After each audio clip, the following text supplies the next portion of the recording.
Welcome back friends.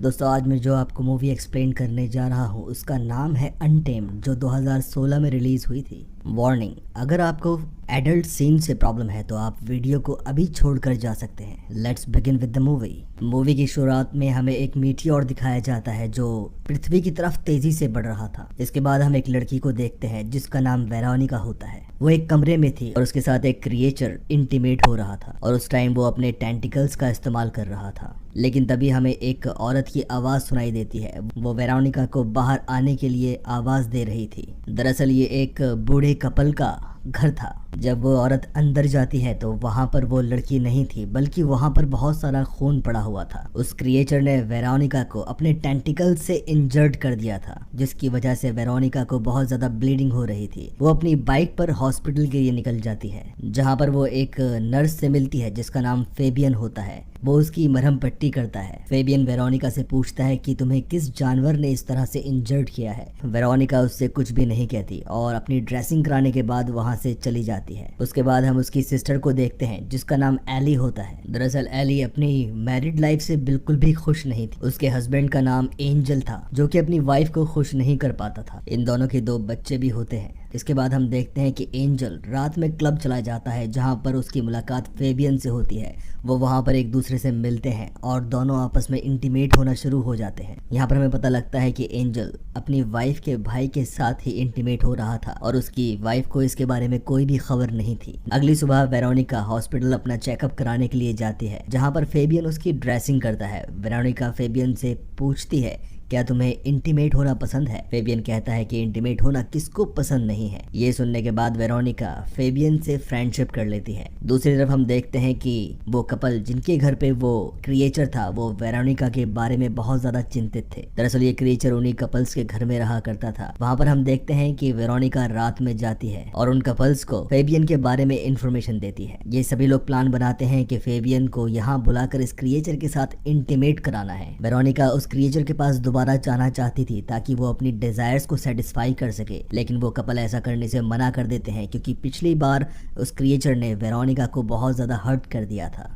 अगले दिन हम देखते हैं कि जब एंजल अपनी खेत के अंदर काम कर रहा था तो वो फेबियन को मैसेज करता है कि वो उससे मिलना चाहता है और वहीं पर फेबियन वेरोनिका के साथ टाइम स्पेंड कर रहा था। वेरोनिका और फेबियन बहुत ही ज्यादा अच्छे दोस्त बन जाते हैं। इसके बाद वेरोनिका फेबियन को बताती है कि वो किसी के साथ रिलेशनशिप में है जो उसे हमेशा सेटिस्फाई करता है, लेकिन उसको इस बारे में बिल्कुल भी पता नहीं है कि वो मेल है या फीमेल। फेबियन इस बात को बहुत ही ज्यादा अजीबोगरीब समझता है और वो समझता है कि वेरोनिका उसके साथ में कोई जोक खेल रही है। अगले दिन एंजल अपनी वाइफ से उसके भाई के बारे में पूछता है और वो उसका जवाब देती है कि शायद वो अपने काम में बिजी होगा। दूसरी तरफ हम देखते हैं कि वेरोनिका फेबियन को उस कपल के घर पर ले जाने के लिए कहती है। फेबियन उसके साथ उस कपल के घर पे चला जाता है, जहां पर उसकी मुलाकात उस क्रिएचर से होती है और यहाँ पर हम देखते हैं कि वो क्रिएचर फेबियन को बहुत ज्यादा सेटिस्फाई कर देता है। रात के समय हम देखते हैं कि फेबियन, एंजल और एली एक साथ क्लब में जाते हैं। फेबियन बहुत ज्यादा खुश था, लेकिन एंजल को बहुत ज्यादा गुस्सा आ रहा था क्योंकि वो उसके मैसेजेस का रिप्लाई नहीं दे रहा था। फेबियन वॉशरूम चला जाता है और उसके पीछे पीछे एंजल भी वॉशरूम चला जाता है और उसको वहां पर वो किस करता है, लेकिन ऐसा करने से फेबियन उसको रोक देता है और वहां से चला जाता है। इस बात पर एंजल को बहुत ज्यादा गुस्सा आ जाता है। वो जब वॉशरूम से बाहर आता है तो वो देखता है कि फेबियन किसी अनजान व्यक्ति के साथ बहुत मजे से डांस कर रहा है। इसके बाद एंजल को बहुत ज्यादा गुस्सा आ जाता है और वो फेबियन के ऊपर अटैक कर देता है। इसके बाद वो लोग घर चले जाते हैं, जहां पर एंजल अपनी वाइफ को बहुत ज्यादा मारता है क्योंकि उसका व्यवहार उसको ठीक नहीं लग रहा था। अगले दिन हम देखते हैं कि एंजल हॉस्पिटल जाता है ताकि वो फेबियन से मिल सके, लेकिन वहां पर फेबियन उसके साथ ब्रेकअप कर लेता है। एंजल को इतना ज्यादा गुस्सा आता है और वो वहां से वापस आ जाता है। रात में हम देखते हैं कि एंजल बहुत ज्यादा ड्रिंक करता है और अपने हालातों को बेकाबू होने से नहीं रोक पाता, लेकिन उसकी वाइफ उसका ख्याल रखती है। वो रोना शुरू कर देता है और अपनी वाइफ से कहता है कि तुम मुझे कभी भी छोड़कर मत जाना। अगले दिन हम देखते हैं कि पुलिस को फेबियन की बॉडी मिलती है जो एक तालाब के किनारे थी। वो मर चुका था। ये फेबियन उसी घर के पास पाया गया था जहाँ पर वो ओल्ड कपल रहा करते थे और उसके बदन के ऊपर कोई भी कपड़ा नहीं था। मानो ऐसा लग रहा था कि किसी ने उसको बहुत ज्यादा मारा है क्योंकि उसकी बॉडी के ऊपर बहुत ज्यादा चोटों के निशान थे। ये देखने के बाद एली बहुत ज्यादा रोना शुरू कर देती है क्योंकि ये उसका भाई था। उसको हॉस्पिटल लेकर जाया जाता है, जहाँ पर डॉक्टर उसे बताते हैं कि इसके ऊपर बहुत ज़्यादा टॉर्चर किया गया है, जिसकी वजह से वो अब कोमा में पहुंच चुका है और डॉक्टर्स को इस बारे में कोई भी आइडिया नहीं है कि वो कोमा से कब लौट कर वापस आएगा। एंजल अपनी वाइफ को दिलासा देने के लिए उसके पास आता है। अब हम देखते हैं कि एंजल एक फैमिली मैन बन चुका है, लेकिन उसके दिल के अंदर हमेशा ये डर था कि उस दिन क्या होगा जब उसकी वाइफ को फेबियन के बारे में पता लगेगा कि उसके हस्बैंड का उसके भाई के साथ रिलेशनशिप है। अगले दिन हम देखते हैं कि एली अपने भाई से मिलने के लिए हॉस्पिटल जाती है, जहाँ पर वेरोनिका भी उससे मिलने के लिए आई थी। वेरोनिका एली से उसके भाई की कंडीशन के बारे में पूछती है और एली कहती है कि उसकी कंडीशन में कोई भी सुधार नहीं हुआ है और वो अभी तक कोमा में है। एली वेरोनिका को बोलती है कि उसे अपने भाई के घर जाना है। वेरोनिका एली को अपने बाइक पर बिठाकर उसके घर ले जाती है, जहाँ पर उसे फेबियन का फोन मिलता है और वो वहाँ पर सारे मैसेजेस पढ़ लेती है, जिसके अंदर एंजल ने उसको मैसेज किए हुए थे। उसमें से एक मैसेज में ये भी लिखा होता है कि अगर वो एंजल के पास वापस नहीं आया तो वो उसे जान से मार देगा। ये सब चीजें देखने के बाद उसको यकीन हो जाता है कि ये दोनों रिलेशनशिप में थे। साथ ही उसको ये भी यकीन हो जाता है कि एंजल ने ही उसको मारा है, क्योंकि फेबियन ने उसके साथ ब्रेकअप कर लिया था, जिसकी वजह से गुस्से में आने के बाद एंजल ने फेबियन को मारने की कोशिश की। एली एंजल से इस बारे में बात करना चाहती थी, लेकिन वो बहुत ज्यादा डरी हुई थी, इसी वजह से वो एंजल से इस बारे में बात नहीं कर पाती। अगले दिन हम देखते हैं कि एली हॉस्पिटल जाती है। वहां पर उसकी मुलाकात एक डॉक्टर से होती है और डॉक्टर एली को बताता है कि फेबियन एक बहुत ही अच्छा नर्स था। ये सुनने के बाद उसको थोड़ा सा रिलैक्स मिलता है। इसके बाद वो एंजल के खिलाफ एक पुलिस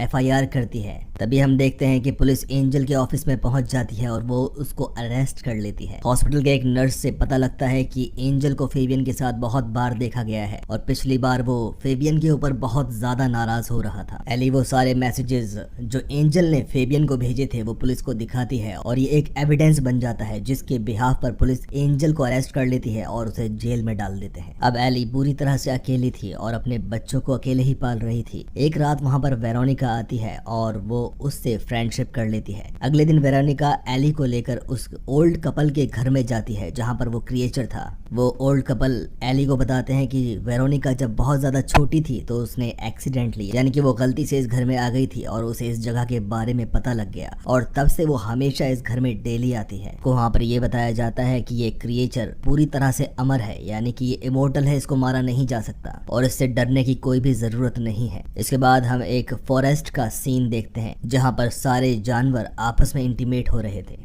इसी बीच वो बूढ़ी औरत अली की चाय के अंदर एक स्लीपिंग पिल डाल देती है और वो वहीं पर सो जाती है। इसके बाद एली को उस क्रिएचर के रूम में लेकर जाया जाता है। जब एली की आंख खुलती है तो वो उस क्रिएचर को देखकर बहुत ज्यादा डर जाती है और वो क्रिएचर भी अब एली के बहुत ज्यादा पास आ चुका था और यहाँ पर ये दोनों पहली बार इंटीमेट होते हैं। जब वापस एली घर पर आती है तो वो वेरोनिका को देखती है और दोनों आपस में गले लग जाते हैं। एली वेरोनिका से पूछती है, क्या मेरा भाई भी उस क्रिएचर के पास इंटीमेट होने के लिए गया था? वेरोनिका कहती है कि हाँ, वो गया था। एली पूछती है, क्या क्रिएचर ने ही मेरे भाई को इस कंडीशन में पहुंचाया है? वेरोनिका यहाँ पर झूठ बोल जाती है और वो कहती है कि ये क्रिएचर कभी भी किसी को कोई भी नुकसान नहीं पहुंचाता। इसके बाद वेरोनिका उस कपल के घर में दोबारा से जाती है, लेकिन वो कपल वेरोनिका को उस क्रिएचर के पास जाने से मना कर देते हैं, जिसकी वजह से वेरोनिका बहुत ज्यादा सैड हो जाती है और वो इस जगह से बहुत दूर जाना चाहती थी। साथ ही वेरोनिका एली को ये भी बता देती है कि ये क्रिएचर एक ही आदमी से बार बार इंटीमेट होने के बाद बोर हो जाता है और इसीलिए वो हमेशा कुछ नए लोगों को ढूंढता रहता है। पहली बार तो वो क्रिएचर उस पार्टनर को बहुत ज्यादा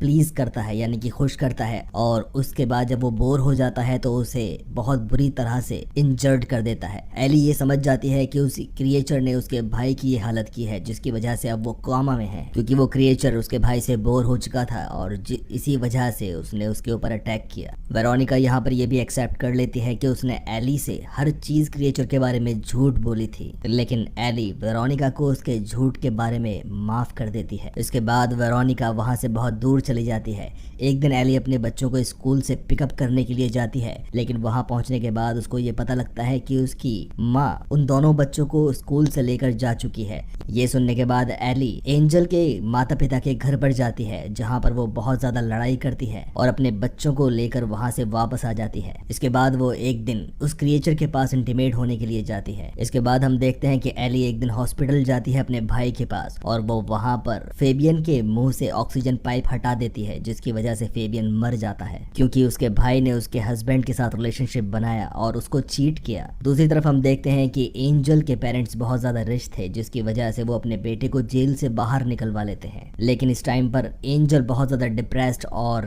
निराश हो चुका था। वो सुसाइड करने की कोशिश करता है, लेकिन वहां पर उसके फादर आकर ऐसा करने से रोक लेते हैं। दूसरी तरफ हम देखते हैं कि वेरोनिका अपने सफर में थी और वहां पर उसकी मुलाकात एक आदमी से होती है और इसके बाद वो लोग इंटीमेट हो जाते हैं, लेकिन वो आदमी भी वेरोनिका को वो प्लेजर नहीं दे पाता। अब हम देखते हैं कि एली एक किराए के घर में रह रही थी और वहां पर एक दिन एंजल अचानक से उसके घर में आ जाता है, जिसको देखने के बाद एली बहुत ज्यादा डर जाती है। एंजल को इस बात पर गुस्सा था। वो सोचता था कि जब वो जेल में था तो एली ने किसी न किसी के साथ फिजिकल रिलेशनशिप जरूर बनाया होगा। एली बहुत ज्यादा गुस्से में होती है और वो एंजल को वहां से जाने के लिए कहती है, लेकिन एंजल ऐसा बिल्कुल भी नहीं करता। वो अपनी पॉकेट से गन निकालने की कोशिश करता है, लेकिन वो गन उसकी पॉकेट में ही चल जाती है, जिसकी वजह से उसके पैर में गोली लग जाती है। एंजल एली को उसकी हेल्प करने के लिए बोलता है। एली एंजल की हेल्प करती है और उसे अपने ट्रक तक ले आती है। ट्रक में डालने के बाद एली एंजल को उन्हीं कपल्स के घर पर ले आती है, लेकिन जैसे ही वो दरवाजा खोलते हैं तो उन्हें वहां पर वेरोनिका की डेड बॉडी नजर आती है, जिससे ये साफ जाहिर था कि वेरोनिका वहां पर क्रिएचर के साथ इंटीमेट होने आई थी, लेकिन उस क्रिएचर ने उसकी जान ले ली। इसके बाद हम देखते हैं कि एली एंजल को उस क्रिएचर के सामने मरने के लिए छोड़ देती है और क्रिएचर उसको जान से मार डालता है। इसके बाद हम देखते हैं कि वो सभी लोग इन डेड बॉडीज को एक होल में दफनाया करते थे।